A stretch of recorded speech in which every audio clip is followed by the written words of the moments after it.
আসসালামু আলাইকুম। আমি এখন আছি কুড়িগ্রাম জেলা নাগেশ্বরী উপজেলা, আমার এলাকা নারায়ণপুর ইউনিয়ন। এখানে আমি ভাইরাল আছি। আমার গ্রামের, আমার পার্শ্ববর্তী গ্রামের এলাকার জনগণ, এলাকার মানুষ আমাদেরকে কি বলে তাদের মতামত আমি শুনবো। আসসালামু আলাইকুম। ওয়ালাইকুম আসসালাম। আপনি কেমন আছেন? আলহামদুলিল্লাহ ভালো আছি। তা আপনার দিনকাল বর্তমান কেমন কাটতেছে?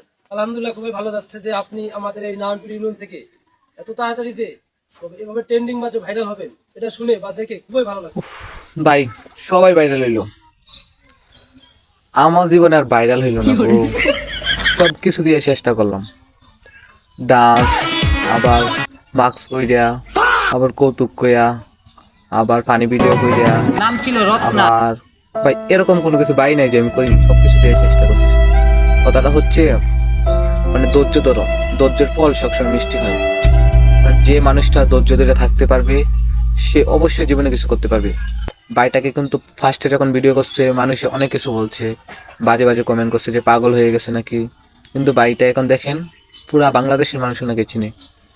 তো এটাই বলা যে ধৈর্য ধরলে অবশ্যই সব কিছু সম্ভব। আমরা তো একটু এটা করি, একটু ওইটা করি, ওইটা করি, আমরা কি করি মানে ভিডিও করি, এগুলো দিয়ে জীবনেও হবে না। সব কিছু ধৈর্য ধরতে হবে, ধৈর্যের ফল অবশ্যই মিষ্টি হয়। আর ভাইয়ার জন্য অবশ্যই দোয়া এবং ভালোবাসা রইল।